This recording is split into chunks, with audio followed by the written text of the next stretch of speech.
First caller, you're live on the air. What's your name, comment, and or question? What's up, man? It's John from Louisiana. John, what's happening, man? What's on your mind? Man, you on something besides a soapbox tonight. You took it to another level, just like the other day.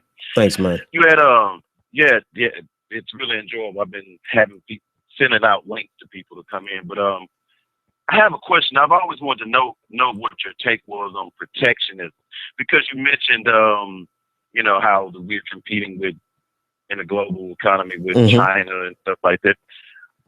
I mean, I don't know much about it, but I was always, from what I've read, it seemed like it's good in the short term, but not good in the long term. Protectionism, right? I mean, yeah, protectionism, like I'm saying, economic protectionism. Right. I'm not a protectionist. I don't believe that we should have trade wars. I don't believe that we should block barriers to trade.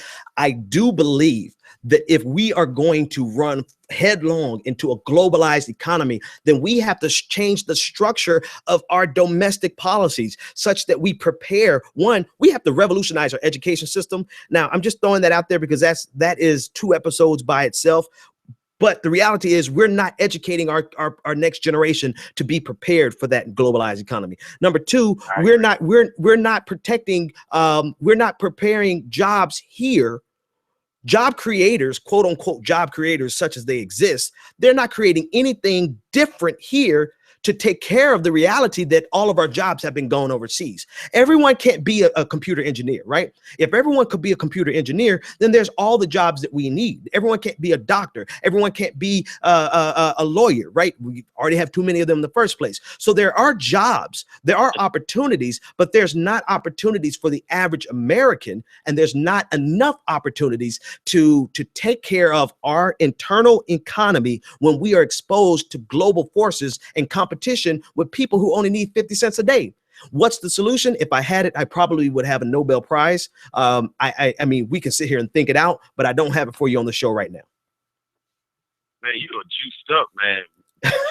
Today, bro, you are on it, man. Because they made me mad, man. This whole thing, that David Brock dude. We're not that dumb, brother. Who do you think any of us are, let alone me, but any of us? Do you think we're that dense that we can't see your bullshit games, and that the fact that you just want to play, you think we're so sensitive to race that we're not able to see beyond that? Man, somebody send David Brock my way. That's who I want.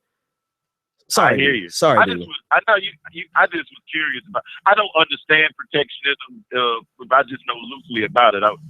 I guess I'll read more about it. It's just the basic gist of what I got, because I've heard Ron Paul talk about it. Yeah. Heard somebody else talk, various economists talk about it. I didn't understand how it really works, but I just wanted to always get your take on it. Protectionism, in one form, there are many forms of protectionism, but protectionism essentially says we're going to create barriers to trade, and then also barriers to protect our labor.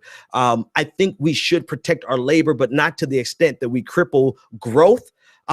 But we are so far off balance right now that we have raped labor. Labor has been eviscerated, where right now we have this day, not even day labor. What's it called? That Airbnb styled labor, where it's a volunteer economy, where everyone is on call, and they'll drive an Uber if they can get an Uber gig, and they'll open up their home. They'll sell things, just to survive. That's the kind of economy we're going to, because we have completely forgotten about.